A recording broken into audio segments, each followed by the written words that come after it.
Curiosamente, hoxe creo que estamos aí parellos, mulleres e homens, algúns máis de tal, pero vamos a falar un pouco non só do ocorrido do que ocorreu en Cannes, en Negra, no 1916, senón que vamos a facer un pouquinho estender esta investigación non só cos comezos do 20, senón cos comezos do último terzo do 19. Porque normalmente atopamos moita información, pero moi pouca información que ten que ver coas mulleres nas revoltas galegas. Non só nas galegas, senón a nivel estatal. E, claro, as mulleres, a non ser que fose que tivesen que nacer nun tercio aristócrata ou da realeza e que verdadeiramente tivesen un papel fundamental na historia, non aparecen nomeadas na mesma. É dicir, non só estiveron invisibilizadas, senón que tamén estiveron silenciadas durante moito tempo. Non sei que tal se ve, vese? Sí? Vese? Vale. Vamos a facer non só neste recorrido un comezo con Cannes e Negra, senón que despois creo que se me foi un pouco a man. É dicir, eu puxeme a investigar e apareceron tantas cousas que dixen, meu Deus, non sei como narices, vou meter todo isto en tan pouco tempo. Vamos a ver. Mulleres en loita a comezos do 20, invisibilizadas pero non marcaron. Teño que agradecer tamén que o cartel deste ano fose titulado As mártires de Negra, as mártires en Cannes. É dicir, vemos que temos a Francisca Garó, Rosa Cabalina Maneiro, Ramona Suárez Couso, Generosa Vidal Cadórniga e Antonio Sobrado Duartes.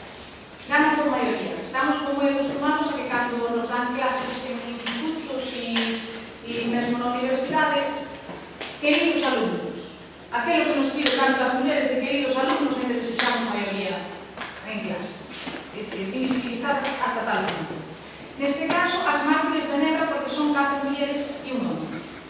Vedes aí tamén unha imaxe moi extendida que foi tamén parte de A Nosa Terra, na que aparece un dos enterramentos das mulleres que pereceron nesta concentración. Preguntas sen resposta para este 12 de outubro de 1916 en Negra. Eu son un pouco escéptica xa de por min, será vocacional. Entón, as mulleres da vanguarda foron por decisión propia ou por decisión dos homens. Isto argumentarei un pouquinho máis adiante. É dicir, sempre se estipulou, sempre se deu por sentado que estas mulleres houbera unha asamblea na que se chegase á conclusión de que ian ir na vanguarda. Ian ir diante. E por que ian diante? Quen o decidía? Cara ao final desta exposición, daremos un pouco conta desta pregunta. Por certo, son preguntas as que eu non vou dar resposta, teredes que dar todos vos resposta. Como se decidiu que elas irían diante? En asamblea ou por unha decisión máis alixeira, é dicir, un día para outro? Vemos o que acontece, mañán collemos armas e imos á rúa. Foi iso o que aconteceu? Ou onde quedou esa acta asamblearia? É dicir, son cousas das que falamos e ás veces non nos decatamos de que botamos así unha cousa dentro e esa cousa se vai facendo máis bola, é dicir, non sabemos se verdadeiramente o que se nos dixo foi verdadeiro ou non. Acordárase ir diante porque pensaban que deste xeito non habería ataque e se pensaban que non as ian atacar porque en última instancia quedaron os cativos e as cativas na casa. Veredes que na exposición a que paredes varias X, porque para non ter que dicirlo de poñemos os cativos e as cativas para non incorrer no mesmo erro este. Escudos humanos, que foi o que normalmente dixeron os estudosos masculinos tamén. Foron escudos humanos verdadeiramente, ian para que non nos atacasen ou foron elas as activas na loita? Mulleres con principios e activas na loita. Mulleres na política reivindicativa. As mulleres, ás veces cando falamos deste tema con xente que non está algo moi posta na historia, nos di que avanzados estábamos neandertales. E din, é algo fascinante, pero, sin embargo, poñen en tela de xuicio aquelo de que, por que as mulleres hai só 100 anos xa estaban tan implicadas nas súas reivindicacións sociales? É dicir, que estaba acontecendo para que se puxesen en pé de guerra?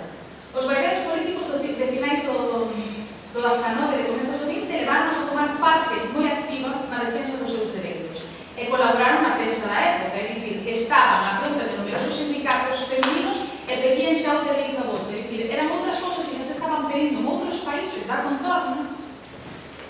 ata o momento aquí non estaba como moi reivindicado. E aquí, unha das fotos máis impresionantes que viven na última época. Mulleres nun mitin agrarista en Terra de Montes a comezos do viño. É dicir, se vos fixades na foto, son maioritariamente mulleres. Os ponentes, sí, son homes. Pero son elas as que van aos mítines. Son elas as que buscan non só o dereito a decidir, senón é dicir, elas o que piden é que, ao igual que os seus conxéneres, ten o dereito de decidir quen as goberna ou quen non as goberna. Falaremos un pouco dos adiantos nas políticas de atención ás mulleres. En cando falamos disto, deixadme que vos diga un pouco a lei que vos vou a mencionar agora, a seguinte moción que se puxo no goberno, a lei do 13 de marzo de 1900, na que se fala das condicións de trabajo de las mujeres e de los niños. As mulleres en toda a lei non aparecen nomeadas máis que no artigo 90. O resto é prostativos.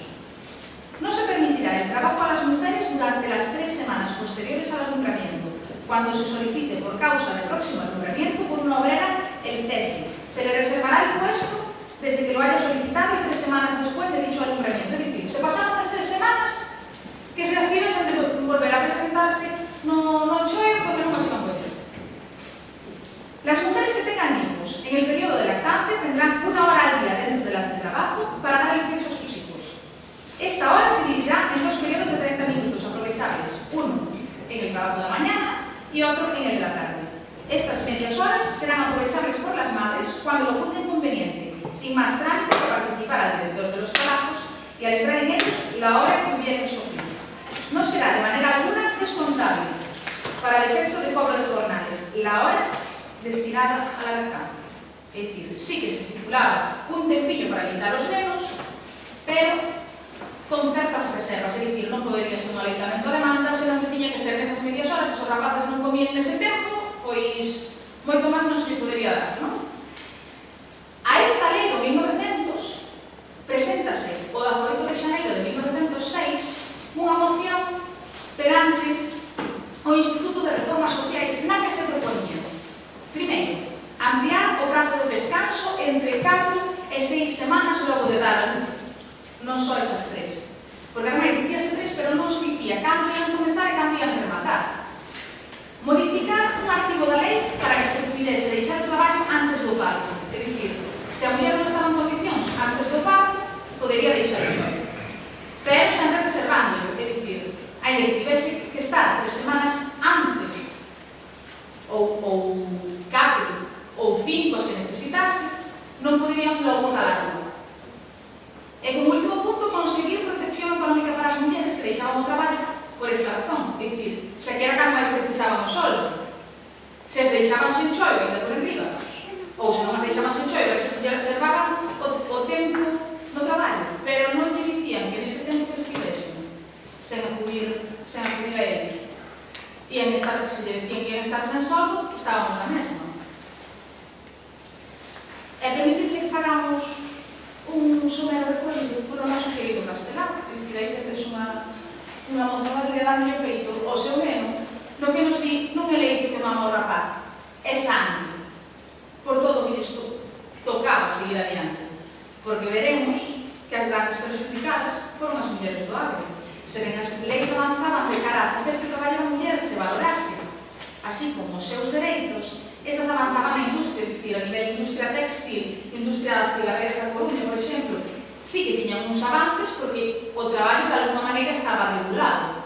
Pero, que pasaba no agro? No agro foi un campo descoñecido para os legisladores. Por que foi un campo descoñecido para os legisladores? Porque eles non regulaban os tempos, non vían que esa execución de tempos non podía cadrar. É dicir, cando hai que botar as patacas, hai que botar as patacas.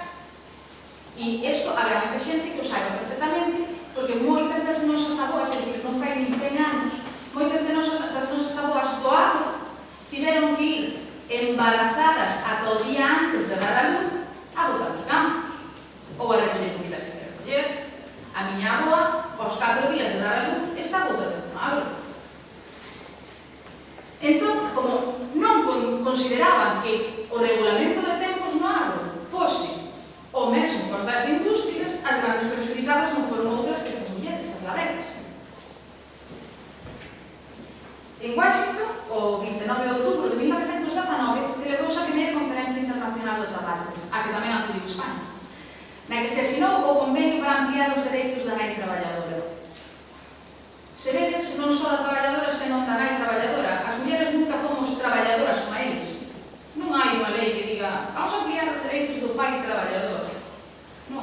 se equiparan. As nais temos o deber de cuidado dos fillos, cuidado dos maiores e traballo.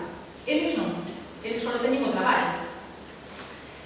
Entón, nesta conferencia estipulase, primeiro, o dereito a descansar 6 semanas antes de dar a luz e a prohibición de traballar as 6 semanas posteriores ao parto. Por qué? Porque había xente que se sentía ben antes e iba a probar, porque despois cando recaían era peor. Dereito a conservar o posto de traballo incluso se tivera semanas extras de descanso por complicacións ao parir. Dereito á asistencia médica gratuita e indemnización por baixa maternal. E como último, dereito de 2 descansos de media hora, o que xa sí que estipulaba a nosa lei do 1900, no turno de mañá e outro no turno da tarde, para aleitar ao fillo ou á filla. Pero vexamos un pouco. As mulleres actuaban así porque querían? Ou, de alguma maneira, xa estaban perpetuando esa desigualdade na casa dende esa educación preestablecida? Veremos un pouco as diferenzas que había entre nenas e nenos. As nenas, baixa alfabetización, é dicir, moitas das nosas avós non foron ao colexio. Moitas das nosas avós, cando iban ao colexio, tiñan menos horas lectivas que eles. E outra cosa moi importante, asignaturas para as mulleres. É dicir, aprender a facer os seus labores, aprender a coser, menos matemáticas e máis costura.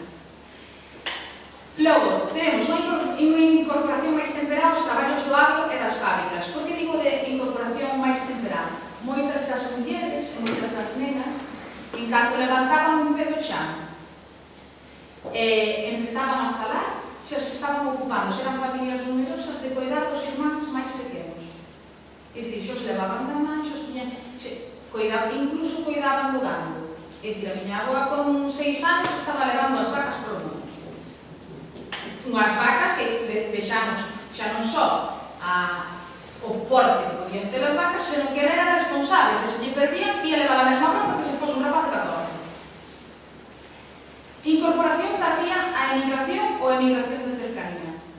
Por que incorporación tardía? Porque elas, como tiñan esa baixa alfabetización, normalmente non as deixaban en emigración, porque se iban a volver peor, eso de non saber andar polo mundo. Eles eran os que sí que sabían andar polo mundo.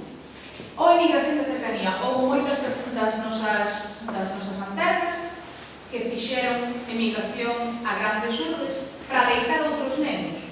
Neste caso, acórdome da querida escritora Elena Villar Janeiro, que nun dos artigos que escribía semanalmente, que lembrar, que non sei se no Correo Gallego, que dicía ela: a miña avoa foi aleitar outros fillos que non eran os seus. É dicir, emigración a Madrid para aleitar os fillos dos ricos, que eran os que podían pagar. É dicir, para ter os fillos dela, que daban ou con menos leite ou con sustitutivos, porque non podían facer outra cousa, que era o seu medio de conseguir dinheiro. E logo, cal era o futuro por diante que tiñan estas nenas? O futuro por diante era, primeiro de todos, casar, ter un feixe de fillos e fillas, a poder ser que fosen fillos, porque se eran fillas tiñan que levar dote, se tiñamos a escoller que fose só unha filla, porque claro, iso despois que quede para cuidarnos. E ser ama de casa é mesmo criada. Por que digo mesmo criada? Vou escoller outro exemplo da miña avó, que como me queda así moi preto, e ao mesmo tempo a nos tamén a nivel de máis dai uns anos, prácticamente. Miña avó, cando casou, foi para a casa de fora. Ela sempre dicía: eu vim casar para fora, porque na súa casa quedaban os mellorados, e ela casou con meu avó. Eu dicía, eu, claro, cheguei, era unha casa casada. Era unha casa nova, recén feita, na que ela estaba coa súa sogra. E dicía, eu tiña que cuidar dela. Non era nada meu, pero tiña que cuidar dela. Algo como que lle pasou a miña nai. Xa a súa nai, cando casara, tamén casara para fora. Resulta de que en canto casaran, tiveran os fillos e xusto 4 fillos, un cada ano, e o 5º ano morreu o marido. A miña avó sempre contaba que a súa nai era para criada, ou era para dicir, era para criada, porque como tivera que ir para a casa das súas cuñadas, cando o seu marido morreu, ela foi a que menos tiña dereito a falar nesa casa, a que se a que se tiña que ocupar de que os agros estivesen ben, de que os fillos estivesen ben e de gañar un xornal. Ela andaba cunha burra e coa súa máquina simple de coser ia polas aldeas da contorna a facer os remendos aos ricos ou aos que querían pagar. Mentre as súas cuñadas estaban como as señoritas. As súas cuñadas vivían na casa familiar e elas estaban a plato servindo para comer.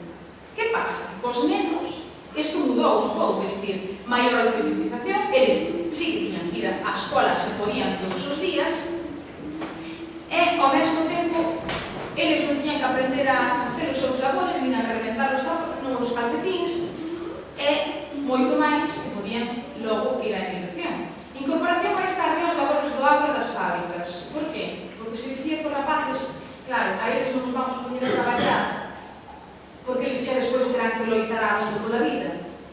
Entón, vámonos preservar un pouco.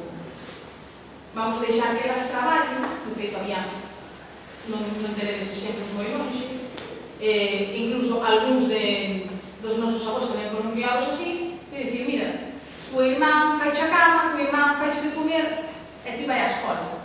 É dicir, viñas e tiñas o traballo feito. Incorporación tamén temperá a emigración, tanto ao ultramar como a Europa. Eles non emigraban aquí ao lado, eles ian a facer cartos. Se podían, que logo tamén veremos que Castelao tamén reflectiu as penurias da emigración. E logo, que futuro por diante se lles presentaba aos rapaces? Traballar para pagar os foros da familia no agro, porque ainda había moitos aforamentos, no mar ou mesmo nas fábricas, é dicir, había que gañar eses cartos para que, no caso de que non se pudesen pagar os foros, as rendas co que daba a terra, por aquelas malas colleitas, houvese algo ao que agarrarse. Emigrar, casar e ter un feixe de fillos ou de fillas, que non ian ser tanto a súa responsabilidade. Esta perpetuación da desigualdade foi o que despois atoparon a nivel político, é dicir, moito máis que loitar. Revoltas agrarias e motivacións. Faremos tamén unha volta de por que se produciron estas revoltas. Primeiro, estancamento da economía e forte dependencia do sector agrario. Xa non só a dependencia do agro, senón que, ao mesmo tempo, dende o último terzo do século XIX e primeiros do XX, encadenáronse unha serie de malas colleitas e de mal tempo que fixo que a xente fose incapaz de pagar os foros ou os arrendamentos e que ao mesmo tempo se vise moi oprimida. Tempo de caciques. A propiedade da terra, minifundismo e terra, a propiedade estaban en mans do clero, da burguesía e da nobreza, principais receptores dos foros. A eles non lles importaba que ti este ano non fixeses boa colleita, eles que lles importaba é que a xente pagase rigorosamente. Logo, fracaso das medidas desamortizadoras do 19, co que se seguía mantendo unha estrutura propia do antigo réxime. Coas desamortizacións, a propiedade e os foros a elas vinculados só cambiaron de mans, é dicir, pasaron uns a outros, pero tiñamos que seguir pagando o foro. Sendo a burguesía a principal beneficiada, pero o campesiñado seguía sen acceder tanto á propiedade como seguía sen ter eses medios para poder adquirir, é dicir, por que ian á emigración? Porque eles querían conseguir cartos para poder ter unhas terras de seu, é dicir, pagalas. E ao mesmo tempo, que foi o caso que pasou en Cans, en Ebra, por todos os premas por parte dos concellos e das deputacións para pagar uns impostos en moitos casos abusivos. É dicir, as deputacións facían un pouco como a nos aforados, dicían, e mira, non me importan os días, pero eu tenéis que pagar o meu. Entón, nese caso, que facemos? As deputacións botábanse encima dos concellos e os concellos, ainda que fose pola súa mala xestión, o que facían era botarse en riba do sector máis débil, que non era outro que o da poboación dos labreiros. O noso Castelao era un visionario. Vededes no primeiro dibuixo que vedes aquí á vosa esquerda, dilles ese labreiro dilles os fillos, a nosa terra non é nosa, rapaces. É dicir, temos que traballar, pero que dea, unha parte será para nós e outra será para que non la renta. E logo temos outro no que nos di na vosa parte dereita, yo digo que los caciques non son representantes del gobierno, el gobierno es el representante de los caciques. E deixade con este caso, que tamén vos lea en 1888 aparecía o Catecismo do Labrego. E neste caso, Pinos Valentín Lamas Carrasco. Que quere decir Labrego? Home a cabadiño de traballos. Home, as mulleres podían estar arrastradas e a cabadiñas de traballo que non se llaman barbareras.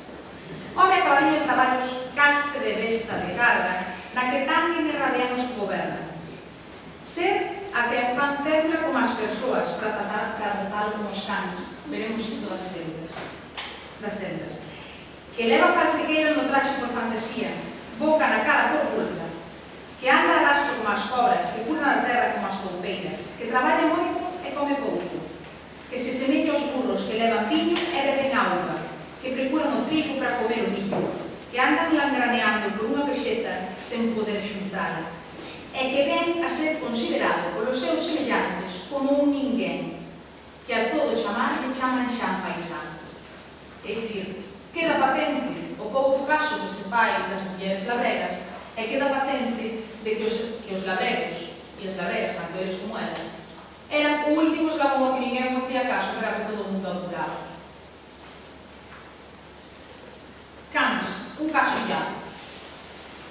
Procuro non pisar moito o texto, vou procurar. Entón, digo eu, vamos a ver, eu tanto puxen a estudar este un pouco de Cans, e digo eu, en que embrollos tenedes?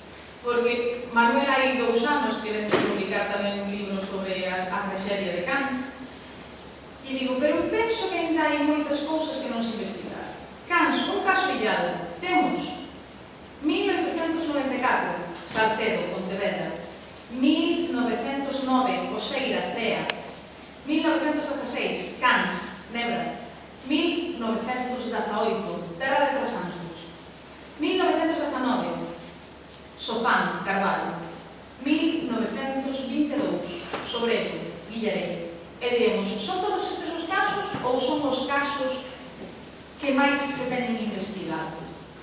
Veredes, as hemerotecas son o peor que se puido inventar agora coa era internet. Porque ponse a buscar e atopa o fío e despois topa unha maneixa e aí se te poñera que se verificar. Entón, eu cando me puxen a tirar do fío, atopei isto. Todos os puntos que vedes aí sinalados, os que están en vermello, son os casos que coñecíamos e os que están en verde son os que non coñecíamos. E só a nivel da Galicia.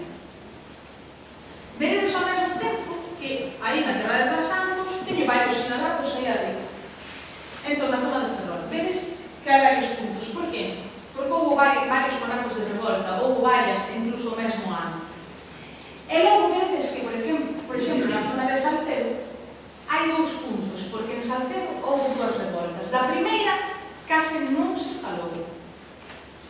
Entón, vou dicir, máis ou menos, vamos a facer un repaso así de resumo de 2 líneas de cada cousa, de cada un dos acontecementos e por qué. E veredes que fun un pouco para atrás, é dicir, fun o último terzo da Fanova, porque viñamos xa de guerras carlistas, viñamos dun poder que estaba en mans de todos, en mans de ninguén, e todo o mundo quería decidir. Entón, faremos logo o reconto destes casos. O primeiro que tedes aí, 1870, en Maceda, xúntanse 1.500 campesinos e campesinas para facer fronte a 50 gardas e 150 soldados, pois negábanse a pagar incluso un imposto de capitación. Vamos facer tamén mención a cantas mortas e cantos mortos hai. Aparecen 4 mortos ou mortas, dos que se descoñece o xénero, porque é dicir, os diferentes diarios, tanto do país como a nivel máis regional, non fixeron referencia a eles, como si, por exemplo, como si o fixeron no caso de Cans, que sí que se dixo quenes eran as mortas e quen foron mortos. Preto de 30 feridos ou feridas, e o que se explicita a nivel España, é dicir, varias mulleres feridas por baioneta.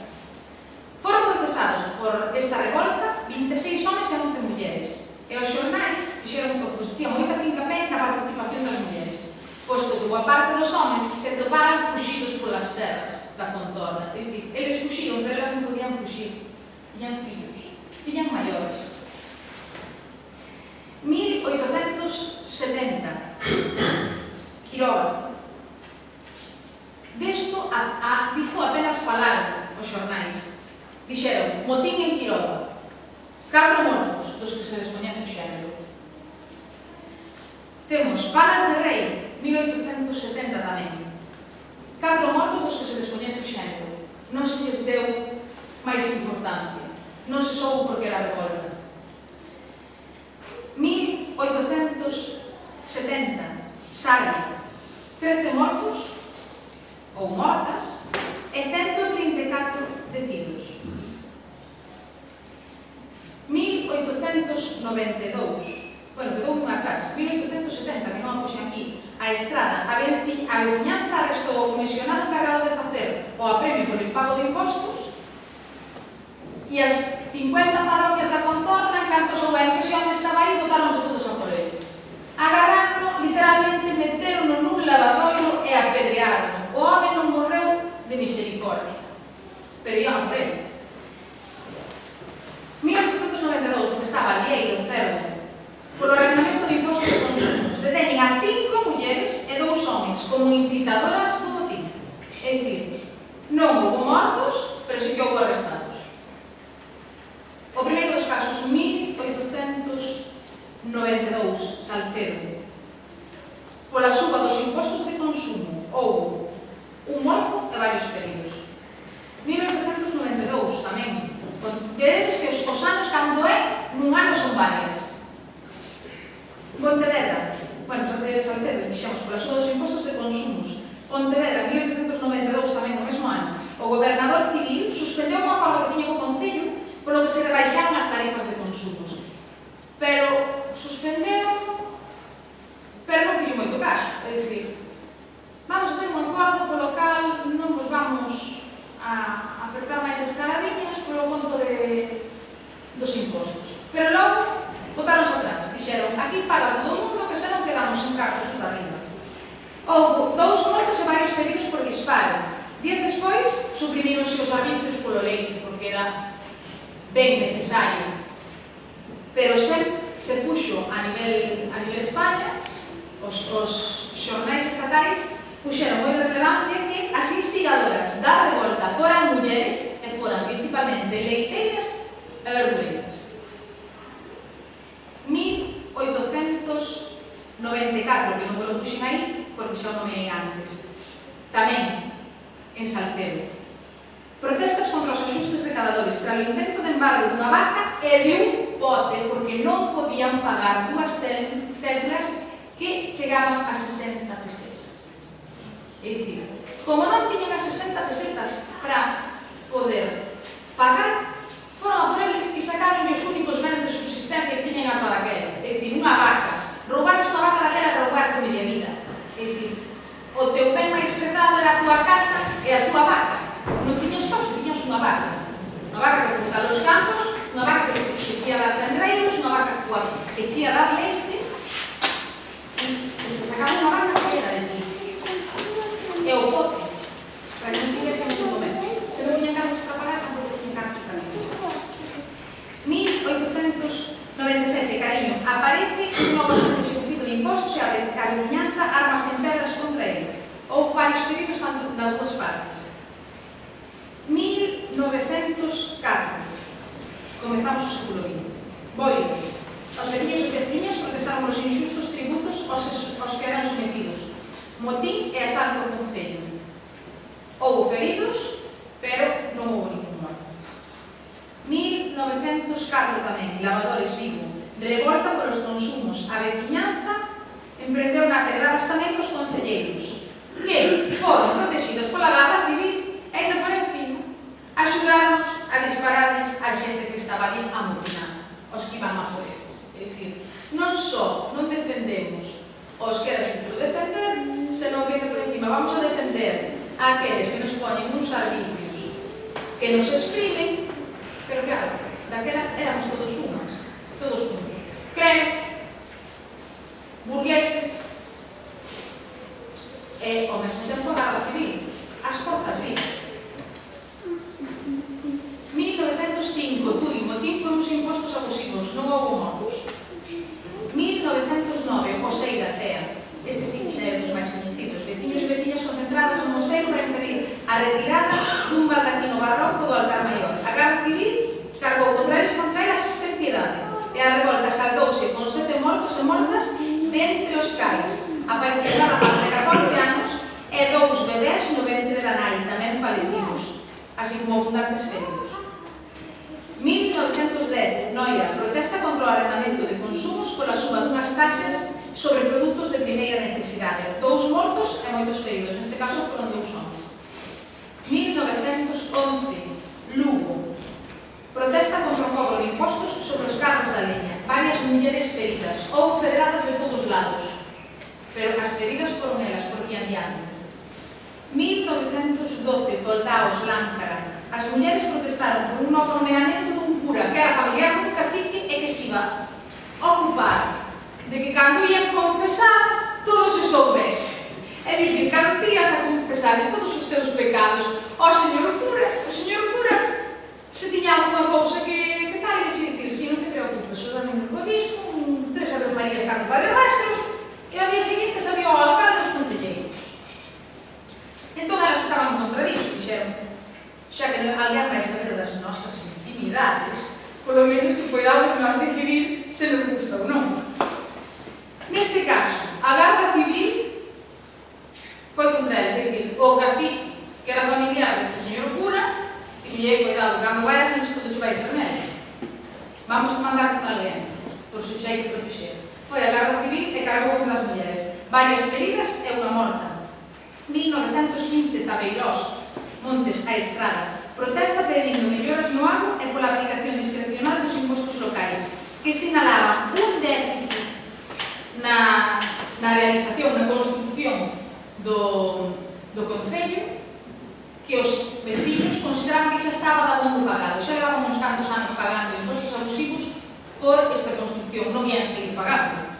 Saldouse en mortes, por qué? Porque eran maioría, e os outros acojonados. Eran homens, acojonados, permíteme a expresión. 1916, Canes, Nebra, protesta polo déficit xerado a partir das moratorias da Deputación por unha mala xestión do goberno local. Se miramos as actas do Concello Sonense, veremos que xa dende 1888 as deputacións ven premendo no Concello para que lle pague que lle ten que pagar. En unha destas contestacións en acta, os concelleiros daquele entón din: veremos. Unha das cousas que nos piden, vemos que vai ser gravosa para nós, para que nós a cuidamos pagar. Pero a segunda das premisas que nos mandan, sabemos perfectamente que é imposible. É dicir, xa dentro do propio Concello sabían que non lles ia ser posible pagar o que a Deputación lles pedía. Con isto dixeron, bueno, vamos a esta xente que se ora non pode comer, menos poderá despois, pero sobrevive. O estómago do pobre era así. É dicir, canto menos quería, menos podía. E canto menos tiña, menos lle facía falta. Entón, temos en Cans o caso que vimos de falar, é dicir, 4 mulleres mortas e un home tamén. 1918, Cambre, motín do trigo, coñecido como motín do trigo. As mulleres rebelanse contra a revolución dunha decomisión de trigo. O alcalde non aparece e os civis desalgan o mundo. É dicir, 4 kilos vai e como os mulleres diante levadelas tamén. E logo vemos na zona de Trasanzos, temos no 1918 dous casos. Neda, Ferrol, as obreiras da fábrica textil de Xuvia protestan contra os comerciantes que se enriquecen coa fariña e co pan e hai mulleres gravemente feridas. En Sedes, Narón, o mesmo ano, as traballadoras da fábrica e os labregos protestan polo injusto reparto dos impostos. 6 mortos, os que non se especifica o xénero, e moitos feridos. O mesmo ano, en Sada, protesta polo reparto de consumos. Non trascendeu se houve mortes, non trascendeu se houve feridos. 1919, Sofán, Carballo, clausúrase un cemiterio e unha comitiva fúnebre que levaba para enterrar un rapaz de 4 anos impídese o paso porque se iba a facer foi aquela epidemia grande que houbera de gripe e se di, Vamos a coller e vamos a facer outro cemiterio novo. Por detrás había outros intereses, é dicir, os terrenos que se iba a facer ese cemiterio eran de caciques da zona. Se fosemos a cobrar por todo. A Garda Civil pretendeu impedir que se soterrase ese rapaz no cemiterio, porque foron de noite as agochadas. E o enfrentamento saldouse con 4 mulleres mortas, 2 delas no acto, unha das cais estaba embarazada e moitos veciños feridos. E acabo con 2 últimos casos. 1922, Sobredo, Villareis, Tui. O xuíz e a Garda Civil acorden para embargar os bens dun veciño, concentrándose sobre 2.000 persoas para impedirlo. Por que 2.000 persoas? Porque ese mesmo día estabas a celebrar unha romería ali nas inmediacións e foi todo o mundo. Disolveron a manifestación a tiros. Houbo 3 mortos, dos que non sabemos eran homens ou mulleres, e moitos feridos. En último caso, último caso, que falemos aquí de revoltas agrarias, porque logo houve outras moitas revoltas, lembrémonos en cando chega o franquismo, as mulleres na guerrilla antifranquista galega. 1975, Baltar, Ourense, protesta dos veciños e das veciñas pola cobranza do imposto de utilidades, un veciño morto e outro ferido. E houve, curiosamente, algo que me chamou a atención con esta obra de Castelao. É dicir, Castelao puxolle voz aos que non a tiveran.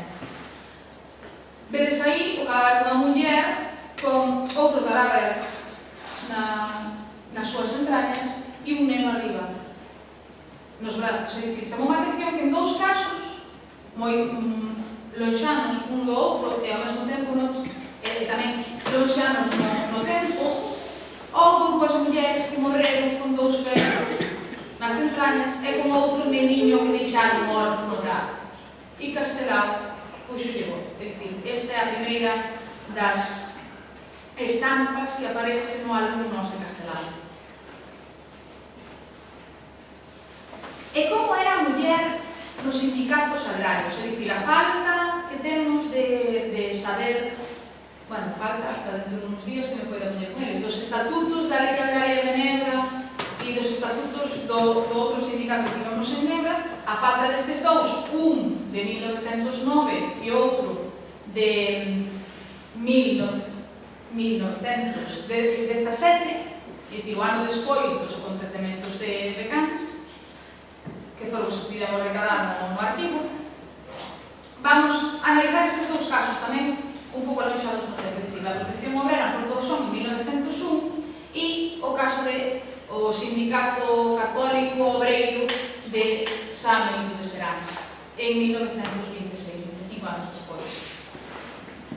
Na protección obrera, dícenos, no capítulo 2, artigo 7, é dicir, considérase que poderán ingresar como socios todos os varóns e femias deste termo municipal maiores de 15 anos, de calquera crenza, nacionalidade, raza ou cor que foren asalariados ou que se ocuparan nalgún dos oficios que a sociedade reunise en sí. Teóricamente, fantástico. Non nos importa a nacionalidade, non nos importa a raza nin as crenzas, nin a cor da súa vida, nin se son homens ou mulleres.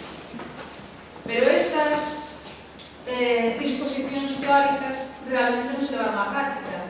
Facían un pouco máis da liña, o que facían co roteiro, desfacían coas patas. Porque logo, no mesmo capítulo, no artigo 13, aparece: as femias non poderán asistir ás sesións e discusións, non tendo nin voz nin voto. E o poñen así. Así, para representalas, defendelas e escoitar as súas peticións, nomearase unha comisión composta por 3 individuos, varóns, claro, que nasía defenderse, non mellor que eles, que será escollida por votación cando se elixa a xunta directiva. Veremos quen será a xunta directiva. Quen estaría na xunta directiva se elas non tiñan voz nin voto? Estaban eles. Estaban eles. Os cargos para a xunta directiva, que pon tamén no mesmo artigo, renovaránse por votación secreta, así como os da Comisión Representante das Femias. Noutros álbumes de caricaturas de Castelao, el, en Cousas da Vida, debuxou aí estas dúas lapegas e este señor, e dicían elas, pois eu digoche que o voto dos homens non serviu para nada. Por que non serviu para nada? Porque pouco podían saber das preocupacións das mulleres, pouco podían saber do traballo que elas caladamente facían nas casas, no agro e nas industrias, como para poder defendelas. E diremoslo, que pasou no Sindicato Agrario Católico Obrero de San Benito de Serantes? É dicir, pasaron 25 anos. No medio estivo a revolta agraria de Cangas. Algo se tivo que mellorar. En que se ve? Neste sindicato, olvidouse a min aí suliñar isto de católico obrero, é dicir, veremos tamén a distinción entre os sindicatos que son de esquerdas, que dentro de deses estatutos tan ben consolidados ian facer o que podían para que as mulleres se visen máis visibilizadas, pero, bueno, todo este pasado polo tamiz dos homens. Neste caso, os sindicatos católicos, as mulleres tiñan menos concesións. Non se fan distincións de xénero entre os socios e as socias agás un título dedicado ao fin benéfico, é dicir, non tiñan capítulos e artigos, como podería ser en la producción obrera sonense, senón que tiñan fins, é dicir, fin económico, fin social, fin benéfico. Fin benéfico, artigos 7 e 8. A todo socio, en caso de enfermidade ou accidente de traballo, a asociación, é dicir, neste caso, o sindicato, abonará os gastos de médico ou botica e unha peseta diaria en concepto de socorro durante os 30 primeiros días de enfermidade. E claro, dicimos que ben, que salados. Dicían, bueno, pues vamos a coller e vamos a coller toda aquela xente que ten problemas que non se pode facer cargo de pagar uns medicamentos que non pode pagar o médico. Vamos a ir e vamos a axudar. Eso sí, dentro das premisas, a primeiramente necesaria é que non levasen menos dun ano como socios. E ao mesmo tempo que non tiveran disfrutado antes desa concesión. Pero claro, seguimos lendo e as mulleres aparecen no último epígrafe do artigo 8. Quedan excluídos do beneficio anterior entre outros moitos casos, os que contraeran de algún xeito enfermidades vergoñentas, é dicir, vergonzosas, das que non se podería falar, moito menos no Sindicato Agrario Católico. E chegamos ao último epígrafe e aparecenos as mulleres en caso de parto. Que nos saibamos, en 1926 os adiantos a nivel obstétrico e no rural eran escasos. Era cando máis mulleres morrían no parto e era cando menos concesións tiñan, incluso nos sindicatos agrarios católicos. Quedan excluídas en caso de parto. Se quedaban en caso de parto, cando lles ian axudar? É a miña pregunta. E para rematar, a última tamén de Castelao, en caricaturas, que creo que é moi reveladora de todo o que levamos expostos esta tarde. Aunque o meu home vai fora, non terei voto, pero seguirei pagando todos os trabucos. É dicir, as mulleres eran as que tiñan que perpetuar a estirpe para os fillos sans, coidalos, e se eran homes, manterle a propiedade. No caso de que as mulleres enviuasen, ou que o marido estivese por largo tempo na emigración e non se soubese dele durante tamén un longo espazo de tempo, as mulleres eran as encargadas de facer, que a facenda non se les fixese, de manter viva o agro, as leiras e todo o que les viñera en herdanza.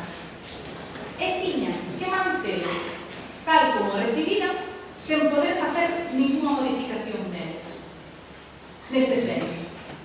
E tiñan, deste xeito, que agardar a que o seu fillo, se tiñan un fillo que era varón, ou senón mesmo o irmán ou o cuñado, o seguinte na línea sucesoria da facenda, que que fose un home que tivese máis de 18 anos. Esa muller non podía enderedarse, non podía buscar un préstamo, tampouco lle ian dar, pero non o podía buscar. Non podía vender unha terra se se vía apurada, se as terras eran súas non podía vendela. Non podía vender unha vaca. Que facía esa muller? Estaba atada hasta que outro home puidese decidir por ela. É dicir, se non queredes perderlle fío a todo isto que dixemos, que seguir aprofundando un pouco nas revoltas das mulleres, logo teremos o réxime franquista. Recomendamos un libro de Aurora Marco, Mulleres na guerrilla antifranquista galega. Moi revelador, poñeramos os pelos de espeto, pero moi revelador de todo o que pasaron as mulleres, xa non só elas, senón o que defenderon antes que elas. E a partir de aí podedes buscar e darlle as respostas que todos escuxamos ás preguntas que dicíamos nos ao comezo desta exposición. No caso de Nebra, quenes foron á fronte? As mulleres. Por que? Decidiran elas, decidiran eles? Non temos exactas, non o sabemos. Así que, deixo vos que vos busquedes respostas mesmas. De novo, volver a agradecer a Toño